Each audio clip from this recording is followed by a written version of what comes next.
I'd like to call the February 9th meeting of the City of Lake Planning Commission meeting to order. And let us reflect, the record reflect that Robert De Almeida, Commissioner, is not here yet, but my guess is he'll be here shortly because he does plan to be here tonight. And if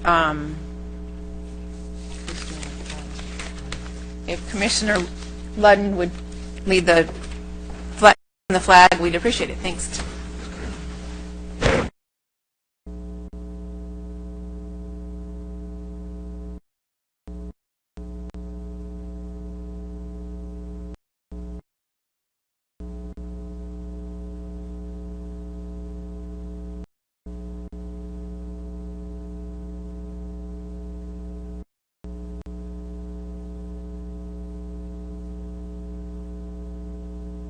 We couldn't be sworn in until we had the flag.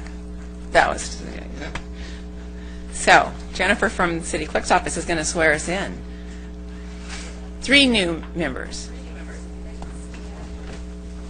Go ahead and turn this with your microphones. Turn yours on.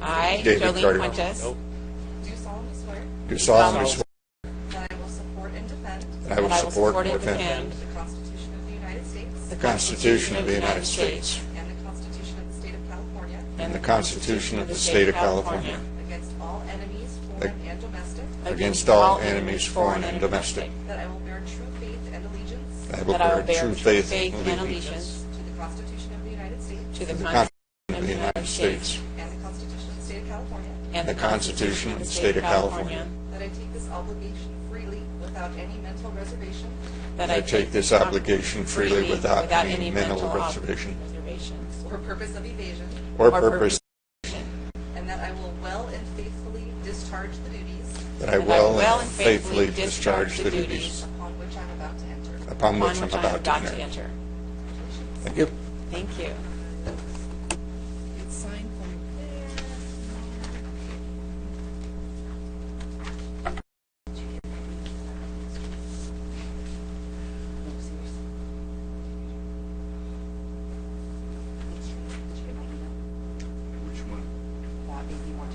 Yes, I did.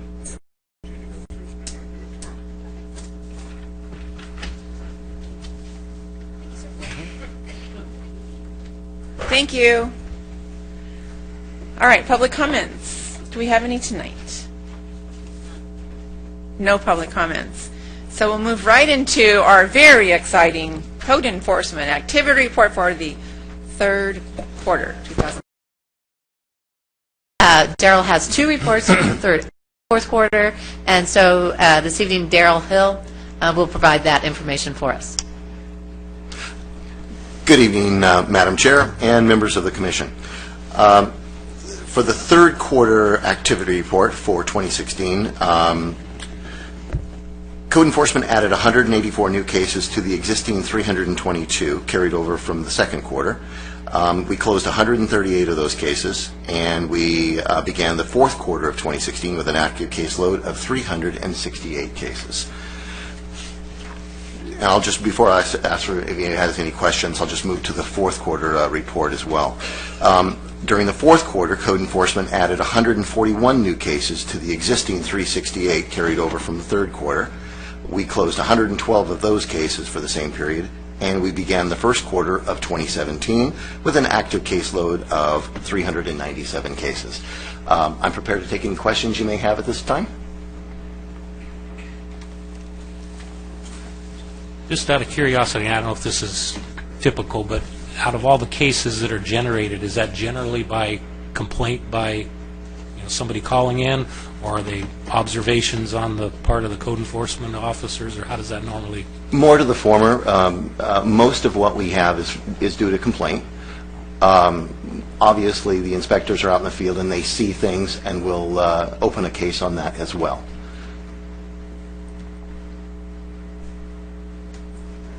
I see no more questions. Daryl, thank you very much. Great report.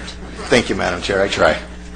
And we're going to have one speaker on the report, so don't go anywhere, Daryl. Heiko Peschel. Good evening. Heiko Peschel, Foothill Ranch, 4 Portola Avenue. Good evening to all the planning commissioners. Congratulations on getting voted in, and have fun with that.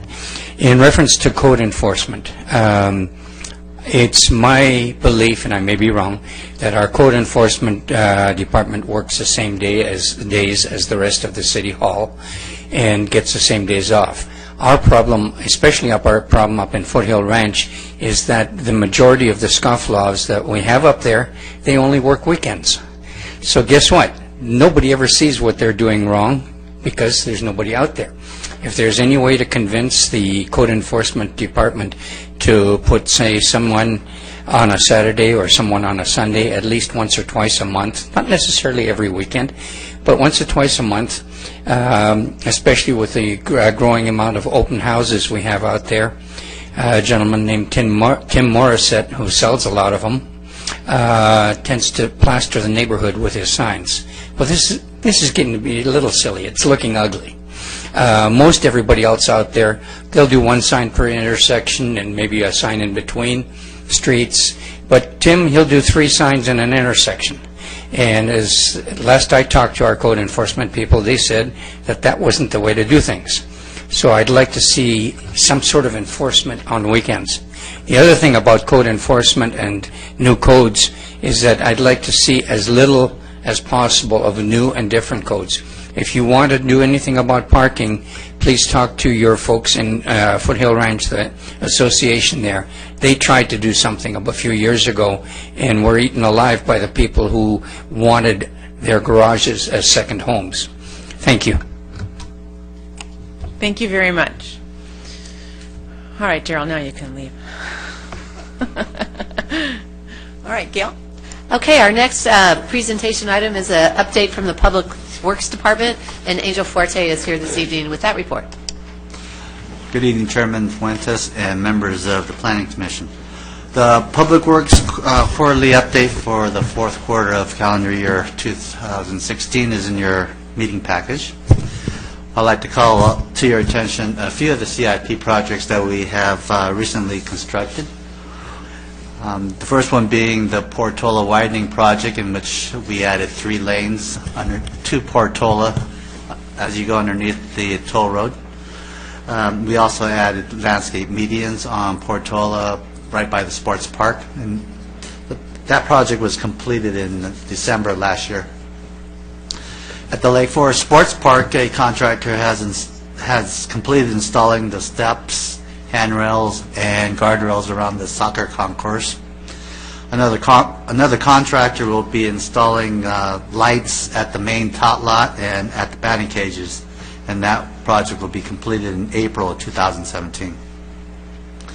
Upcoming construction projects would be the Portola Parkway resurfacing from Alton to El Toro Road, and that would start in April.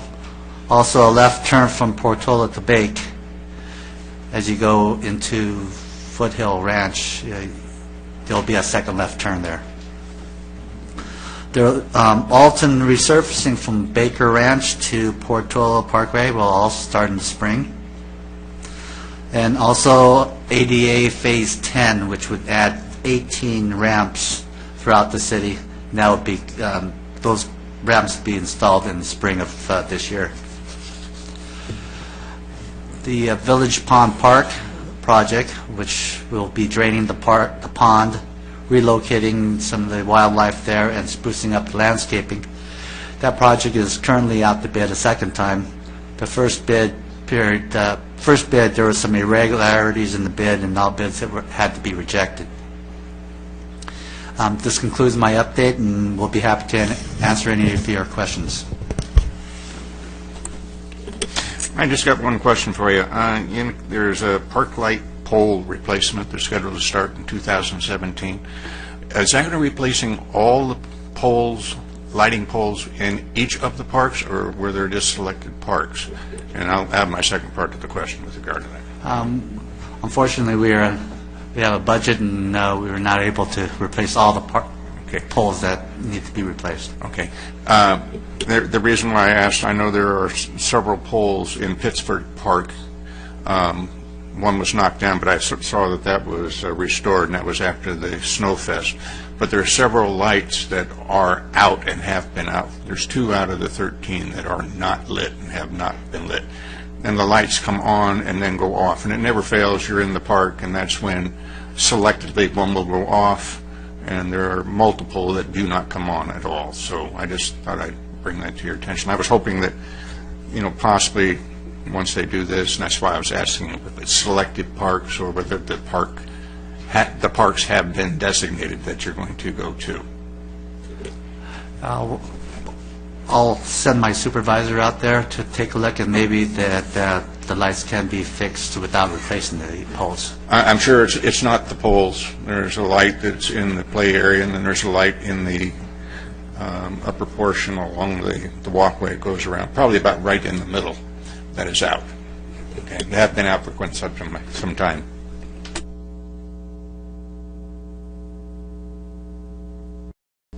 Are there any more questions? Okay, well, thank you, Angel Fortis with an R. We will just move right along to our consent calendar. May I have a motion? Make a motion to approve the consent calendar. I'll second that. Let's vote.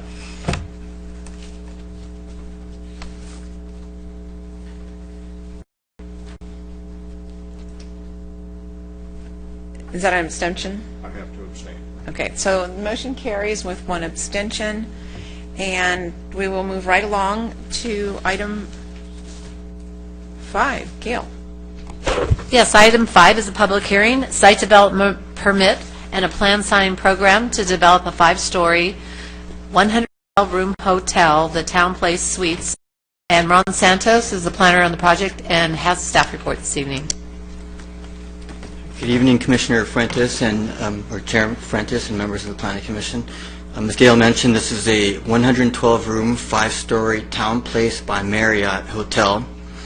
And in addition to the site development permit, there is a plan sign program which would provide for 3 wall signs, 1 monument sign, and a sign code exception that would allow for 2 and 3 lines of copy in lieu of the maximum of 1 line of copy.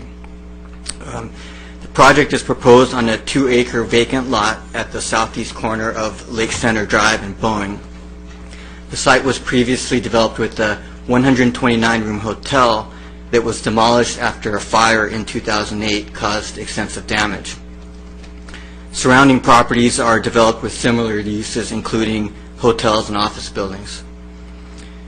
The hotel includes studio and 1-bedroom suites, an exercise room, a dining room, and an outdoor swimming pool.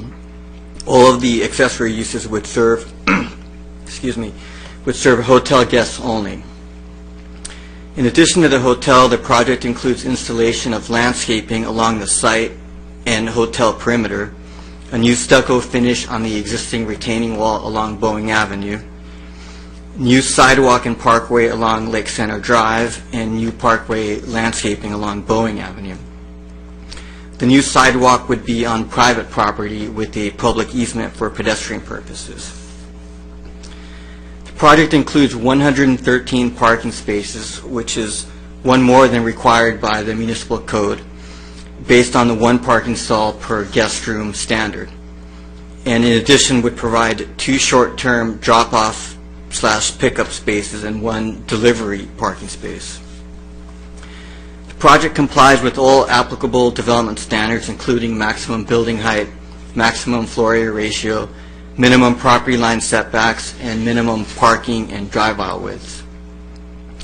Staff is recommending that the Commission find the project exempt from further environmental review pursuant to the California Environmental Quality Act's Class 32 Infill Development Project Exemption. In order to support the exemption, the applicant submitted several technical studies prepared by a qualified consulting firm, including a traffic impact analysis, an air quality and greenhouse gas analysis, a noise and vibration impact analysis, and a preliminary hydrology report and preliminary preliminary water quality management plan. Studies concluded that the project would not result in any significant impacts.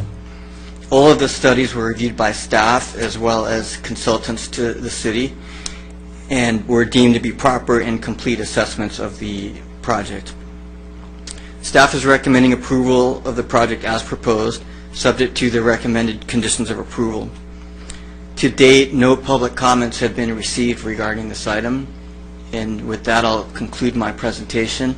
I'm happy to answer any questions, and lastly, I'd just like to note that the applicant has a PowerPoint presentation that they'd like to present. Thank you. Okay, well, let's start with questions of staff. I don't have any questions of staff. We'll have a couple of comments to make as we go through. Okay. Just so there's 112 rooms, and there's one more, but we need one parking spot per room. So I suppose, I mean, maybe the applicant, maybe I could ask him this, but, I mean, if the hotel is totally full and every hotel room has a car, then what do we do with employee parking, or is that usually not an issue? Or maybe I could ask the applicant that or something, but that's kind of what I was concerned with. If the hotel's full and every parking spot's full, if one car per room, is that going to be an issue? Yeah, I think that the applicant could address the likelihood of the hotel actually reaching 100% occupancy. I mean, that's the idea, isn't it? No. Yeah. Okay.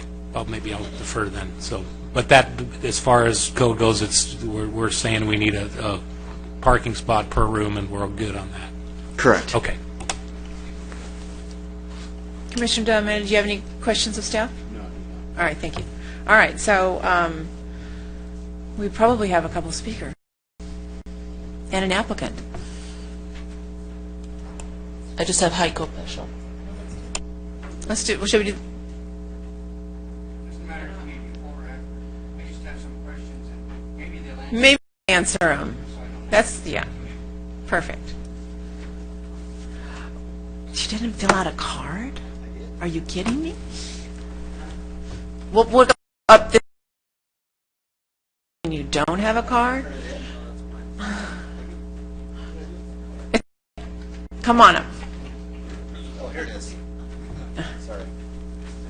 Wrong side. Incognito. For you to state your name and your city of residence. Don Cape, Las Vegas, Nevada. And good evening, Madam Chair, Vice Chair, Commission. And we're happy to be back in front of the City Lake Forest again this evening with the hotel.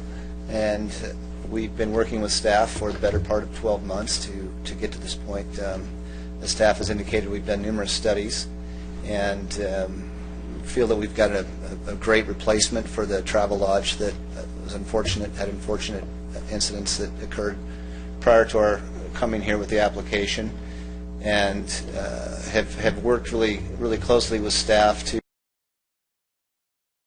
conform to the city code requirements and all the CEQA requirements, and agree with all staff's conditions of approval. One thing we like to do, again, is you may be aware of, it's our second hotel that we're planning in the city of Lake Forest. We're Marriott's largest franchisee in the nation, so we take these things very seriously. And what we like to do then, each time we come back into the city, is visit the other properties in the community and understand, what's happening on a daily basis. So it's kind of a little pet project I have of myself, is to go from property to property on a and so today it was interesting. I was satisfied and encouraged again based on our market, is that in touring the properties around town, of the 5 properties I looked at, I think it was a total of about 470 rooms. At 3 o'clock this afternoon, there was only 7 vacancies. So we're excited to add this hotel back to replace the existing hotel. It's not as many rooms as were there before, but we feel it's still appropriate with the use we're bringing back and the amenities that this hotel will offer. Regarding the parking question that was brought up by the commission, the ratio of parking that you see around the country is different depending on different cities, and it's typically 1-to-1, and that includes a factor for employees. And so on a hotel of 100 to 110 rooms, we're maybe looking at 10 employees at any given time. A lot of times they carpool.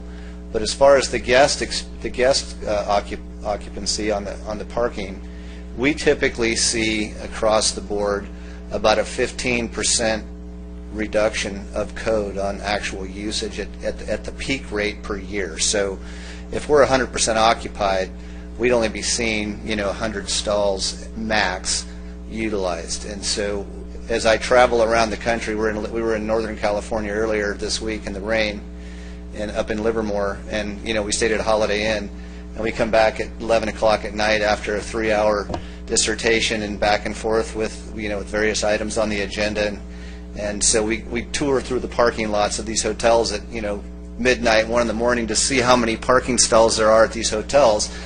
They're always up front, they're full. You drive around the back of the hotel, they're empty. So it's interesting. We always it's some kind of little pet project of ours, but.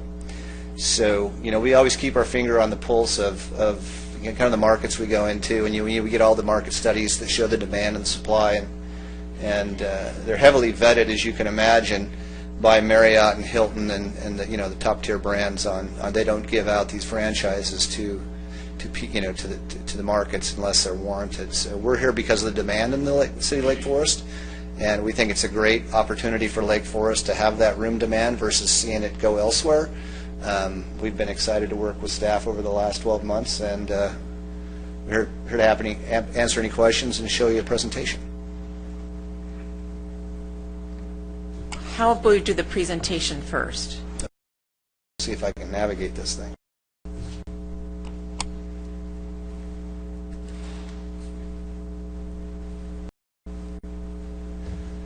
So this is what you get when you hire a civil engineer to do a site plan. You get a really black and white drawing that doesn't give you any real picture of what's going on. And my civil engineer will be giving me a hard time tomorrow for this, but it has to happen on a black and white site plan. So we're 112 rooms, pretty generic, surface park, adequately parked. We've satisfied all of the code requirements as it relates to the site plan.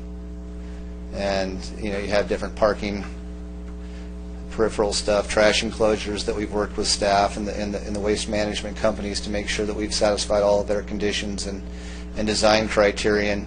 And we have franchise required room structure and common areas and pedestrian ingress and egress into the buildings to satisfy the specific brands within Marriott. And these are the specific floor plans as you go up in elevation.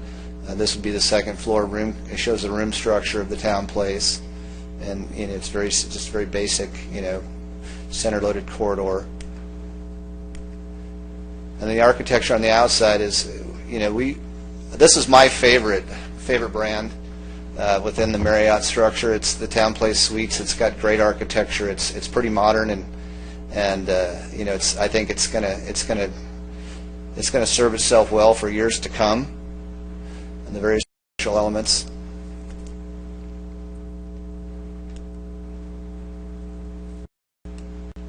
And this is a couple photorealistic renderings of what the project will look like as constructed.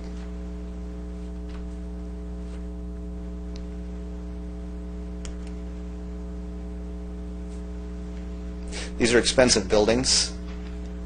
I don't want to quote a price because the building application, my permit's going to hold me to that price, so I'll defer to submitting that at that time.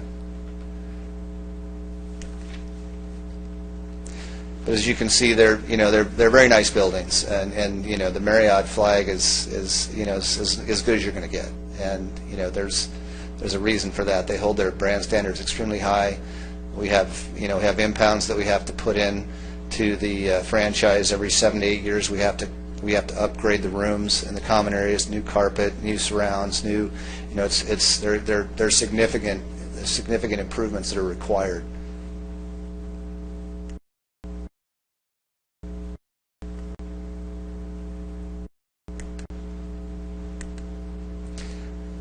This the material boards, it's hard to get a real feel exactly what they look like in this slide. They're kind of washed out.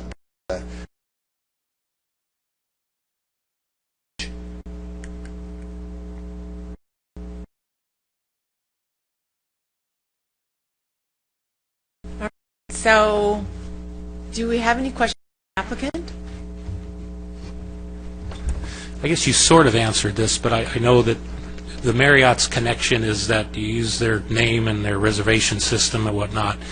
Although, as part of a franchisee, then they give you, you have to meet these standards, and like you were saying, every 7 years and all that stuff in order to maintain your Franchise.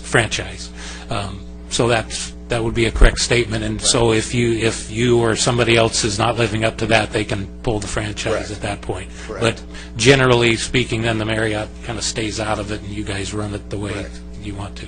It is. That's exactly correct. Okay.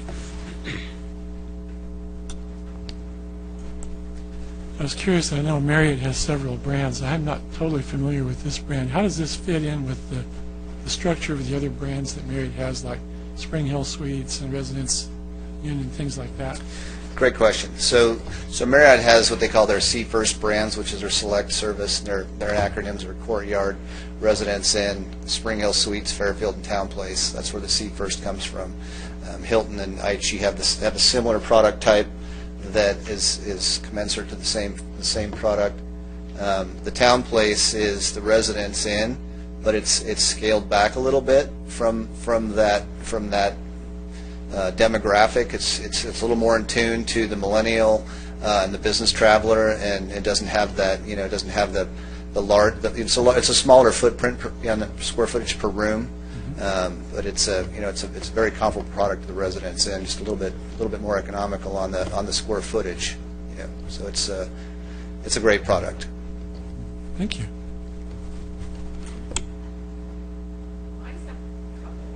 I have a couple. Do you consider Marriott a hotel industry expert? I would say they're probably one of the top two experts in the world on hospitality. So the Marriott believes that the addition of these 112 hotel rooms is a good investment? It's an interesting question, and how this comes to pass with us is it's kind of similar to any supply and demand product. We actually are filling a need that's been brought to us by Marriott in this instance. Would they come to us and say, hey, we've got a need for hotel rooms in this geographic market, and would you consider doing this in this market? And so there are other developers similar to us that do this for Marriott and Hilton, that are qualified franchisees that are able to go in and execute. They're expensive. They take a lot of commitment. We've gotten 12 to 14 months behind us in just getting to today. So this is really driven by the industry saying, Marriott and Hilton needs to add rooms in these markets because of the demand. And it's you look at other asset classes that multifamily, single family, office, industrial, and what happened on the last the last downturn. Hospitality didn't get ramped back up, so there's been a lag in the catch-up. I mean, you look at all the single-family that's been built and all the office that's been built in the last three years. Hospitality's lagging that. So right now there's a huge void in supplying those business travelers with rooms, and which is part of the reason why there's no rooms available. And the other thing that's great is, I toured it today, the Lake Forest Sports Complex. Both my kids play soccer, so we haven't had the opportunity to play in tournaments here in Lake Forest, but certainly other places in Southern California. So it's great to see that sports complex and talking about the lighting and stuff up there. But we toured that today, and it's an amazing property up there. So you guys have, I think Lake Forest is a unique place. Our architect that actually designed this building is from Lake Forest originally, so it had a little bit of local input on that as well. But yes, Marriott's one of the foremost experts in. And how about you? How long have you been doing this? We have built a hotel every 17 days for the last 25 years. Just 25 years? And how many hotels do you currently, do you continue to manage them, or do you then, how's We that do. out? We manage our own hotels, and we sold a huge chunk to the employees through an ESOP, and so that employee-owned portfolio was an amazing package for the employees, and so they've benefited from that greatly.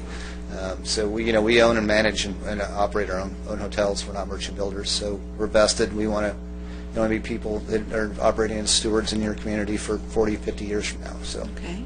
these are hard to get approved. I mean, as you know, these projects are massive, and the environmental input that's required. So to get these open is a commitment. And so having them open and maintaining them to a high quality is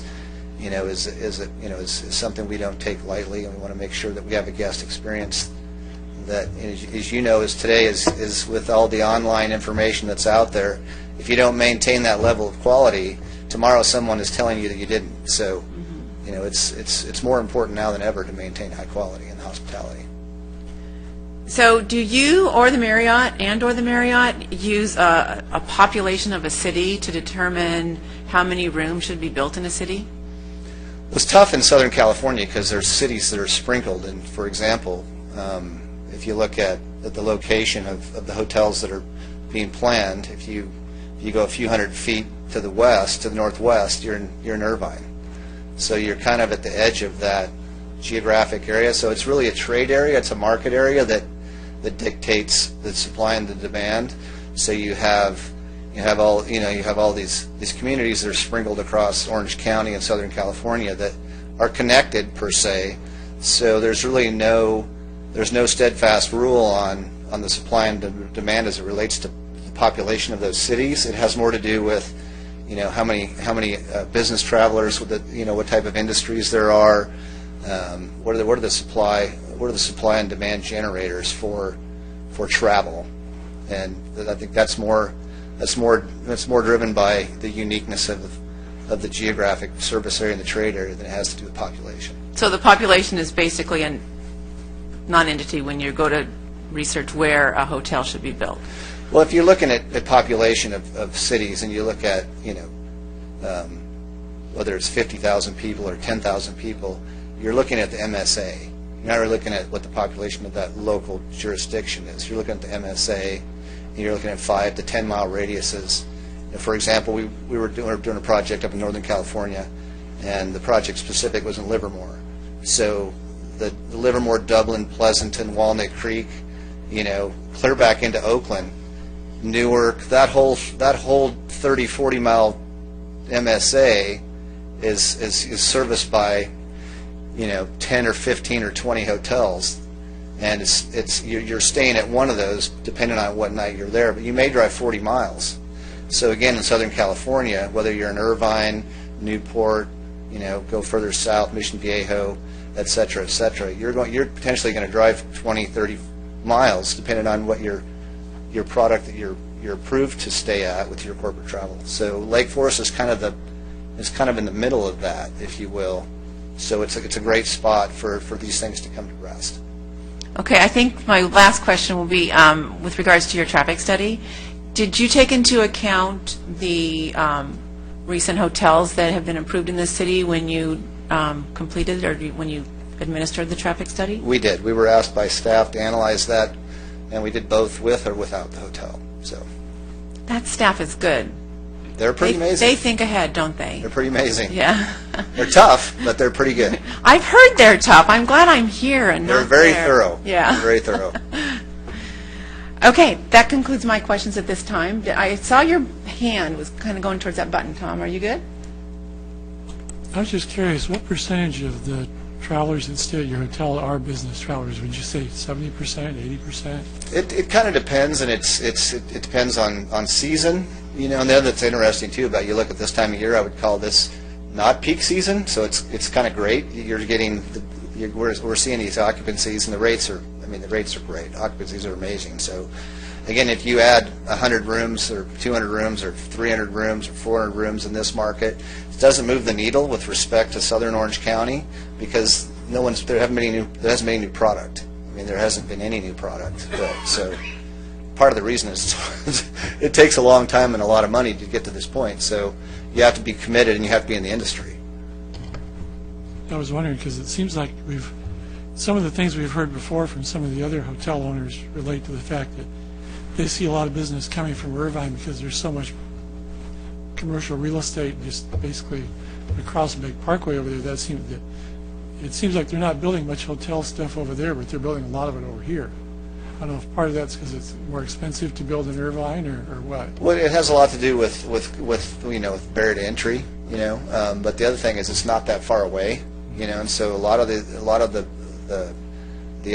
short-term occupation that happens in the localized markets, whether it be construction or business travelers or tech, whatever it is. I mean, so a lot of those people, they have a geographic area which they cover, and so they tend to find a place that they can land that they get used to that's maybe not as crazy as staying in the Irvine Spectrum area. They want a little reprieve from that. They'd rather travel there sometimes than having to live right in the middle of that movie. So I think that's part of it as well. Thank you. Sorry, I have a follow-up, but I'm going to send it to our city attorney, but maybe you could just hang there for a moment. I'm just curious. We've been talking a lot about the profitability and demand for hotels. Is this type of research study, is that something as planning commissioners that we need to take into account when we are determining a yes or a no vote on a project like this? Sure, Chair Fuentes, commissioners. I'm going to point you back to the SDP. Any type of discretionary permit within the city of Lake Forest requires the commission to find certain things to approve an action. In this circumstance, to approve an SDP, the commission has to find that there's consistency with conformity to CEQA, that the use is not going to be a hazard or a health or detriment to the surrounding uses. It's not going to be a detriment to the general health, welfare, and safety, that there's zoning code consistency. One of the findings would be general plan consistency, and of course, in the general plan, there's going to be, broad policies to improve Lake Forest's fiscal stability, so on and so forth. So it's appropriate to, think about it and ask about it, but at the end of the day, in order to approve a project, the findings for that SDP has to be made. While the general plan has broad policies on ensuring that Lake Forest maintains fiscal, stability, there's no, mandate in the general plan or elsewhere that requires a use or an applicant to show that certain financial, thresholds have to be met before an approval will be given. And so I think it appears to be relevant to the conversation, but in the end, to approve a project, those findings have to be made. I hope that answers your question. I think it does, yeah. 5 findings. We've got to go back to those all the time, right? All right. Well, thank you maybe. I'd just like to jump in on that because, that's been a question that's come before the commission multiple times in the tenure that I was on. The economic aspect of the plan itself isn't a very consideration that the commission gets to make decision on. That's more of the economic development component of the city. From my perspective, the Planning Commission has always been, as you say, does it conform? Is it compliance? That what we can do in that regard is just to ensure that the quality of what we are putting into place in essence, has that economic aspect that it brings into it. But you can't, you're not able to, as far as I understand it, make a decision based on the economic viability of the proposal that's being presented before you. It just has to be the safety, the issues that we can address that have been, directed to the commission to do. Sometimes, I know in the past we'd love to have been able to make those determinations otherwise, but for the most part it's based on, does it conform to what is in the purview of the Planning Commission? So I understand that aspect. I think the construction lender's got you covered there. All right. Well, thank you very much. Thank you, Dave. And thank you very much, Don. Thank you. We appreciate it. We look forward to a great product. Don't go anywhere. We might pull you back up. Okay. All right. So let's bring it back up here. Does anybody have any comments? I'm so sorry. Are you going to be mad at me? No. Okay. At my age, I don't get mad. met for very many reasons anymore. Heiko Peschel, Foothill Ranch. No, there's no reason to. Just a couple questions on this. Yes, I know we have now are in the process of approving our third hotel, even if this is just a recreation of a previous one, having been here for the other two approvals and being in favor of that. I see nothing wrong with that. I just have a question here. It says approve a categorical exemption site development permit and planned sign program. Does the exemption refer to the permit or the planned sign program or both? I can answer that question if the commission would like me to. That exemption applies to both. The project is the entirety of both the SDP and the sign plan program, and so that exemption would cover both. Okay, if I may ask one more question, why do we need a CEQA guidelines exemption?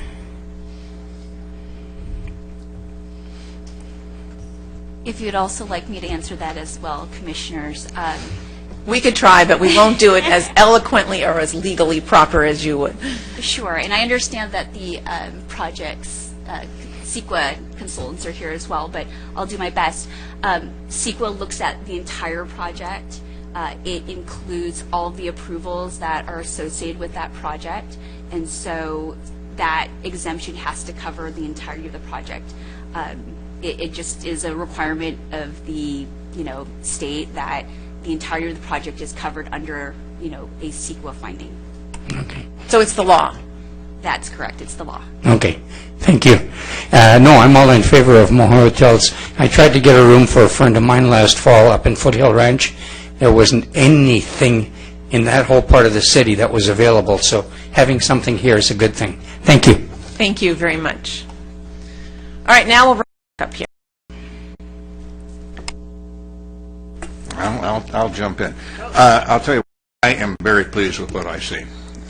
Architecturally, I just was very impressed with what you brought forward. I mean, it's exactly what I've always been in favor of architecturally, the variations you have in both elevation and the in and out cuts that you have on the building, so it's not one large, massive thing, is, I think, phenomenal.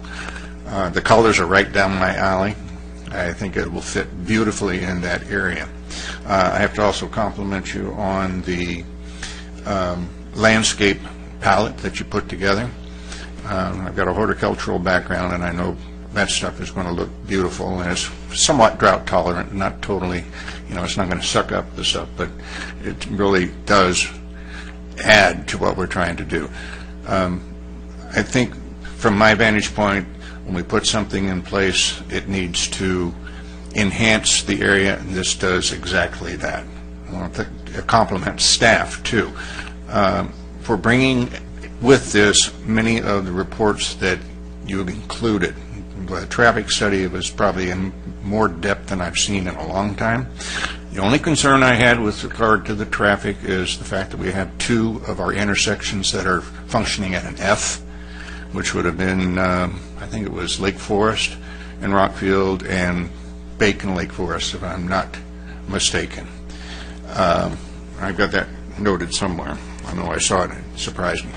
It's just something that wouldn't adversely impact my decision on this particular project, but it's something we have to keep in mind, and it'll lend itself to some discussions that we probably should have in the future.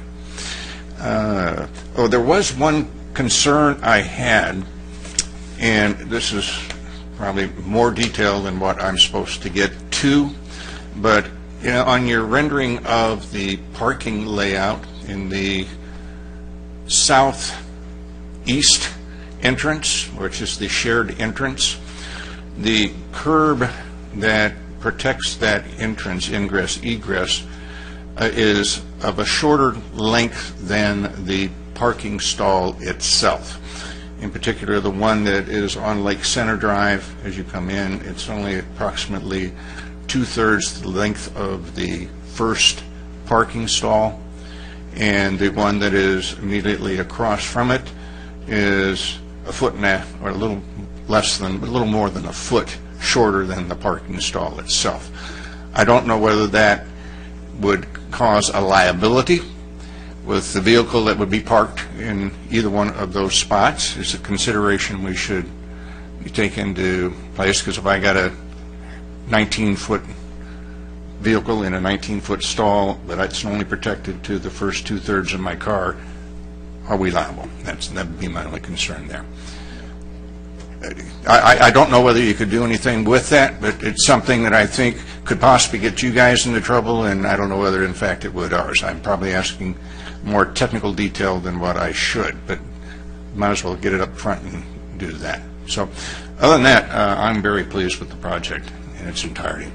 It was a very nice job, staff, very good job also. Thank you, Dave. And I was remiss because I will do it later, but welcome to the commission. You can see why he's been is a great appointment, because he comes with lots of knowledge and lots of history for our city. So thank you, Dave. I'm very pleased to see this project. It's interesting, we've now had 2 Marriott projects down in that area, and we're getting very high, high-level, high-quality hotel operators there. I like this project. I think it's very good looking. I think it will fit very nicely in that area, and I think it'll be a great asset to our city. It's just amazing to see this quality of hotels moving into that particular area. I just think it's really great, and I like the project. No, I agree. I think from what was there and what's going to be there, it's a big difference. And again, Doug, that might be something we might consider with regards to traffic and ingress and egress, that someday, whether someday or at some point, if there's more hotels and more traffic going in there, I think we might consider. I don't know if there's that that entrance that's off of Lake Forest, that little kind of thing. I don't know if, I know we're gonna, maybe there's a way to widen that and make that into a. Okay. I don't know, but it's just something we need to consider, because like we had talked about, it could be a problem with with the added traffic. Yeah, I think you're talking about the street entrance off of Lake Forest there as you come off the freeway. Yeah, that's kind of narrow for a reason. It slows traffic down substantially to go through there. But I don't know if there's a way if we do make it wider, go faster. Yeah, no, I know what you mean. But some maybe there's another option, but it's just we can look something at to that. consider, Sure. Sure.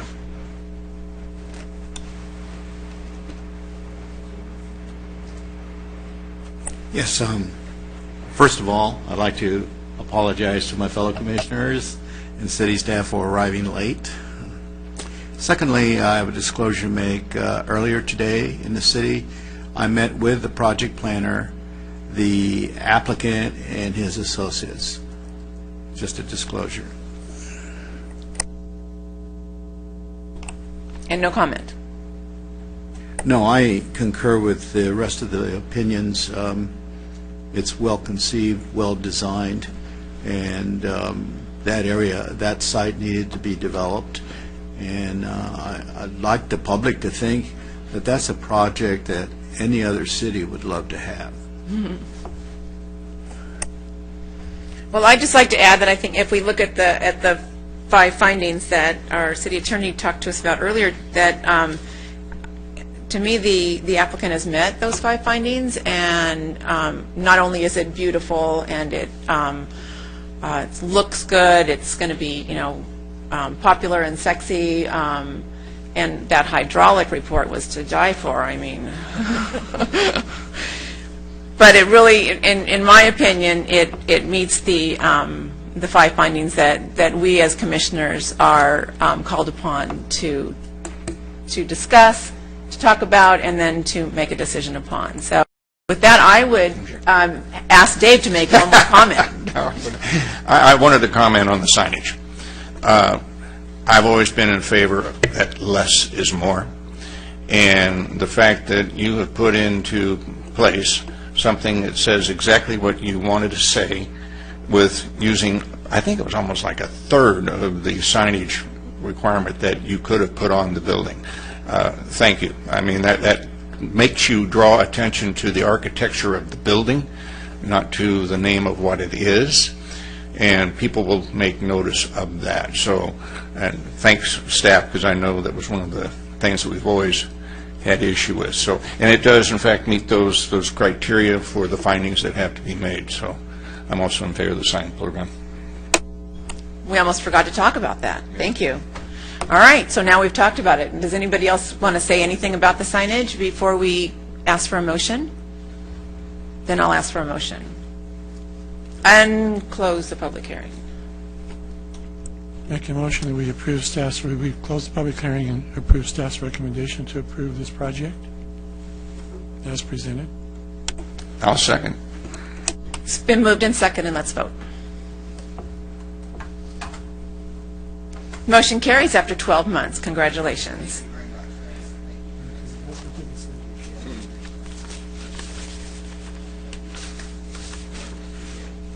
Thank you. All right, item 6 is going to be tabled. Is that right, Gail?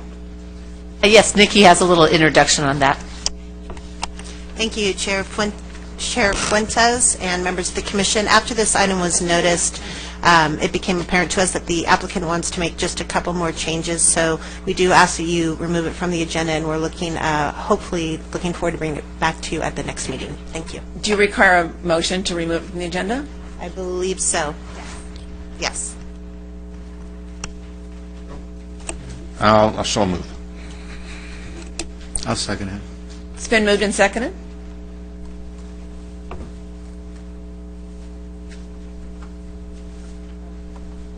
One more time. There we go. Motion carries unanimously. All right, so that takes us to our calendar, right? Item 7. Is there a motion to adopt the 2017 Planning Commission meeting calendar? Make a motion to approve the 2017 Planning Commission calendar. I'll second that. It's been moved and seconded. Let's vote, please.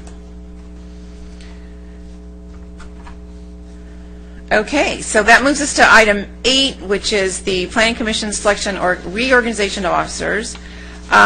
They've asked that I present a recap of 2016, so I thought I would give you my 17-minute speech that I gave to the City Council. Okay, it wasn't that long. Because I had gone and presented to City Council on Tuesday as requested. And I told them that the Planning Commission has been busy in 2016. We sent to City Council 4 recommendations regarding the development agreement for Serrano Summit, campaign sign regulations, cannabis regulations, and city parking issues. We reviewed and approved the precise design and layout of homes in Baker Ranch and Parkside in accordance with the general plan amendments, area plans, and development agreements previously approved by the Council. A variety, 17, site development permits and use permits came across our desk, ranging from donuts, doggy daycare, and athletic facilities to a hotel. Plan sign programs were innovative, creative, and appropriate. We approved 6 separate plan sign program applications. We looked at and approved use permits and determinations for public convenience and necessity at 2 locations a couple of times. We accepted quarterly reports from Code Enforcement and Public Works, and the Commission is really pleased with our record. There were 3 Planning Commission approvals that were called up by City Council, and they were adding a 3rd story to the Parkside by Toll Brothers on Rancho Parkway, a public convenience and necessity for 99 cents only store on Town Center Drive, and the Portola Senior Mixed-Use Development on Glen Ranch Road. The City Council supported the Planning Commission decision on all 3. We did not deny any applications. I credit this to fine staff work. They bring us applications where issues have been analyzed, appropriate conditions constructed, and worked through with the applicant and the community to create a supportable application, just like tonight. I think I speak for all commissioners when I say we were saddened to see Jerry Verplank leave, but as evidenced by tonight, we are very excited to have the experienced Dave Carter join us. Welcome, Dave. And I know I speak for all when I say our staff is excellent. It's a testament to staff's thorough and excellent work that we all work together for the public good. And the one thing that I didn't tell the City Council, because I thought they might get a little jealous, is we have gone global. And, you know, we have viewership from all the way to Santa Clarita. And so it's just a testament to how exciting our meetings can and will become. So with that, we're going to go on to selection of the chair. If we could interrupt here for just 1 minute, we would like to thank Chair Fuentes for her service this year, and we have somewhere hidden behind you a special gift. Oh. Or behind Peggy. Is it? With our expert, there it is. So we thought that would be a nice commemoration, and thank you so much. It's been a pleasure working with you as the chairwoman of the Planning Commission this past year. That's beautiful. Thank you very much. Thank you, thank you. Yeah, very nice. Okay, so now, selection of chair, so I'll open nominations. Well, I nominate, since you've been doing such a good job and you probably need another plant to go with that next year, so I nominate Jolene Fuentes as chair again. Thank you, Mark. Is there a second? I'll second that. Thank you, Tom. Do we take other nominations, or do we, how do you, Gail, how do we do that? Yes, we have a nomination and a second, so you can take a vote on this at this time. Okay. All right, so let's vote. All right, motion carries. Well, thank you very much. I look forward to 2017. So I guess we will not transfer the chair responsibilities. We'll move right on to nominations for vice chair. I would open nominations for vice chair.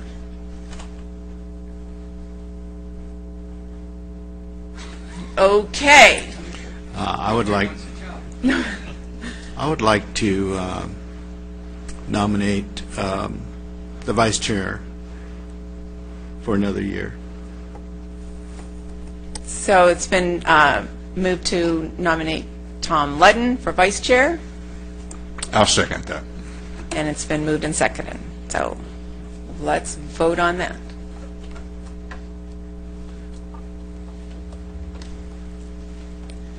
Okay, congratulations, Tom.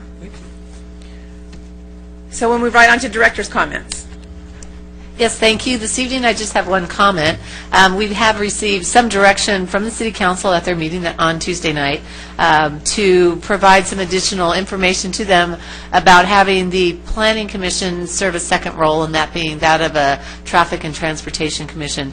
So I don't have any additional information. We'll be going back to the City Council to help better define roles and responsibilities. There are a number of documents that need to be amended and some details to be worked out. So we don't have the final structure and all of the details, but that's something that's in the works. And that's my only comment this evening. May I have a question? Sure. Gail, there's a rumor going around, of course it's only been 2 days, that the decision's been made, instead of having a combined Planning and Transportation Commission, that there is in fact going to be 2 commissions, although we would serve on each of those commissions, and that the proposal would be that we would meet on the 2 weeks after our regular meeting on a Thursday.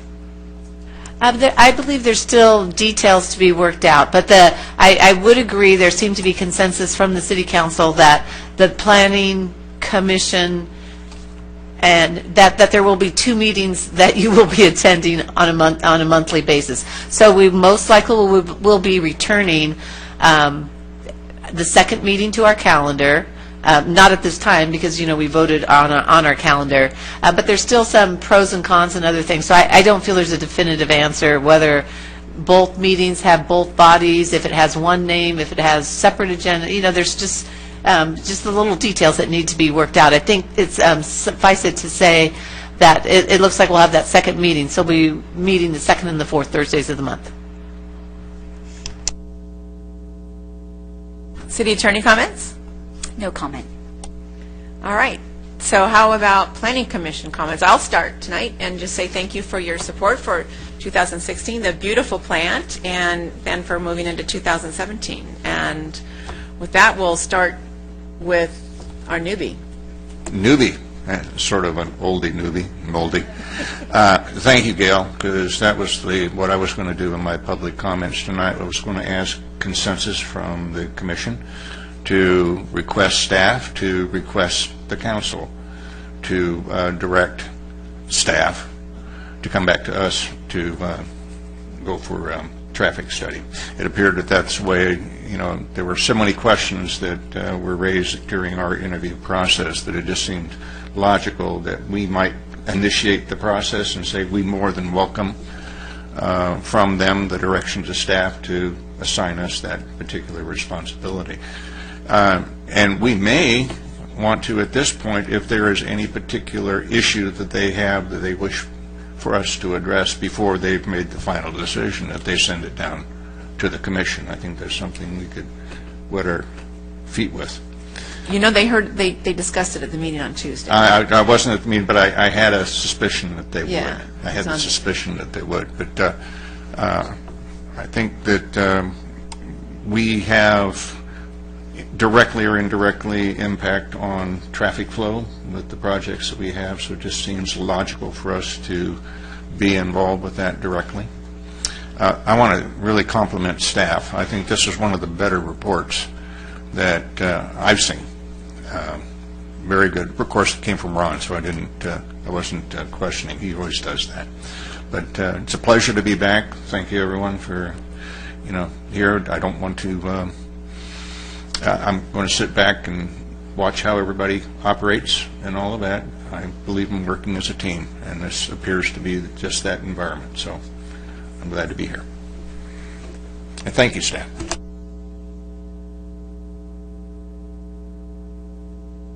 Yeah, I too want to thank the staff for a very well-done presentation. I thought that was just very excellent. It's kind of overwhelming to read it all, but it's very thorough, it's very detailed, and most any question I could find you'd already answered and taken care of. So I really do appreciate that. Again, I'm just really pleased to see the quality of hotels that are coming to this city.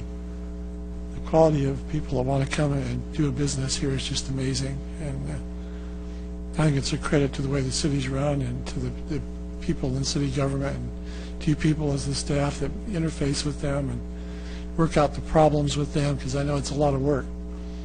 And the fact that they come here, prepared, and there's not issues that are dangling and things like that, I think is really, it's a credit to you as a staff that you've handled all of that. And having been on the other side of that, I know how difficult that can be. So I'm also very pleased to be able to serve again with this group of people and to welcome David to the commission. I think you'll be a great asset to us. And thank you for voting me as the vice chairman again. And I'm very pleased to see Jolene as the chairman. She's done a really good job. I'm sure she'll continue. She brings a certain amount of fun to this job. And I appreciate everyone's support. And I think we have a really good commission here, and I really enjoy working with everybody. I just want to welcome Dave as well. And the thing about the hotels, too, I think we have a prime location. We're close enough to Disneyland, but not right there. We're close enough to San Diego. It's a good spot that I think we're centrally located, but not right in the middle of everything. So I think that's great. And the concern about whether they'll be successful or whether we'll whether they'll be able to fill up and everything.